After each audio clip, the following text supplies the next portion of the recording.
Đấy có giới thiệu có tuổi bằng chơi chân có đủ ngoan ngoan cho mà mới níu tem này đây thì chỗ chỗ tha này bộ mò bông bạc quay thụp này người ta tới tại bình ta ép lên lại rồi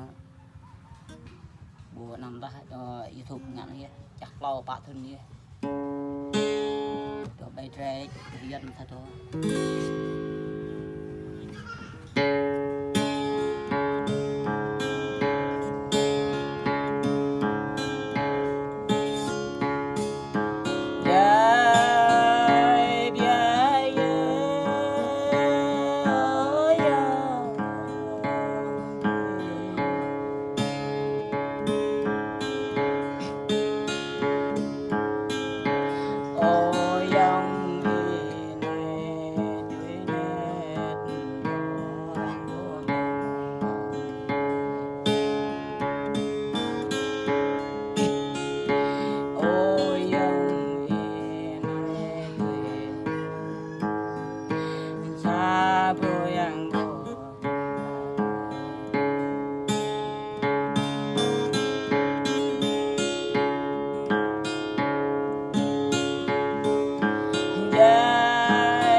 coi chừng con dân vô thọ giữa này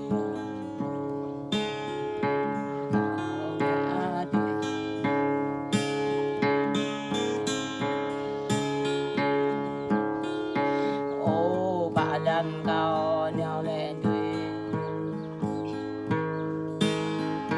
ôm bao lần có đưa nó có người lên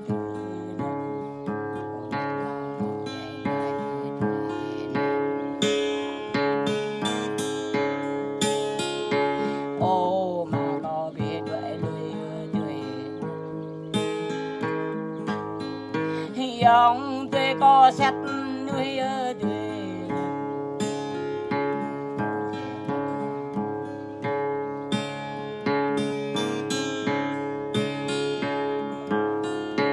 ô nét ô tươi nét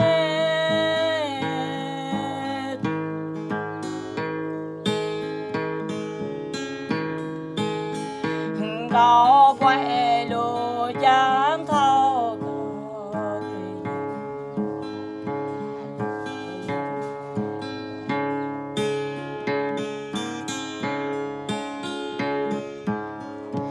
lô cao cầm lô mãi ôi ông ý này đời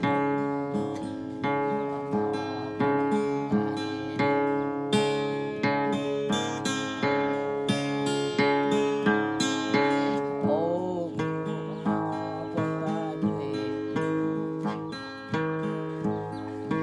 nghe ngọc già lai thôn này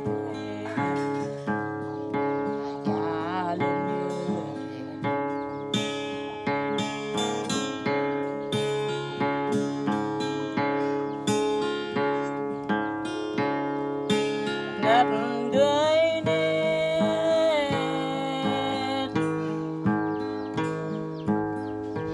còn lần lệ cỡ dứt ta đơm lo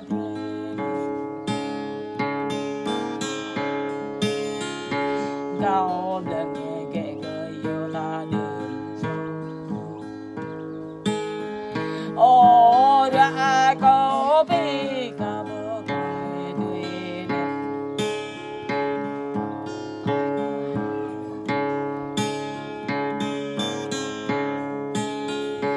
ô gà mang chàng có bùa ô đuôi ô ra cây hạt ta bố biêu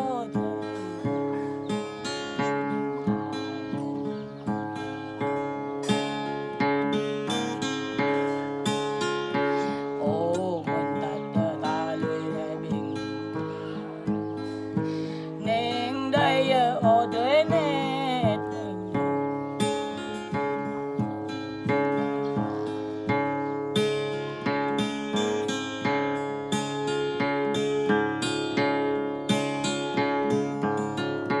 ô tô bèm ô đuôi ni đây ô tô bèm đuôi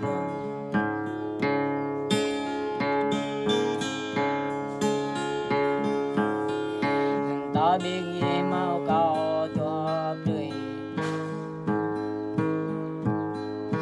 ta biết gì mau cao lên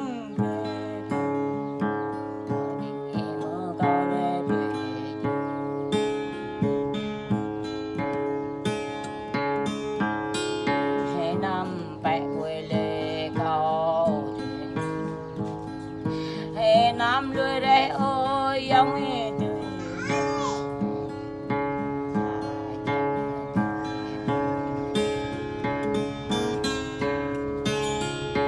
ông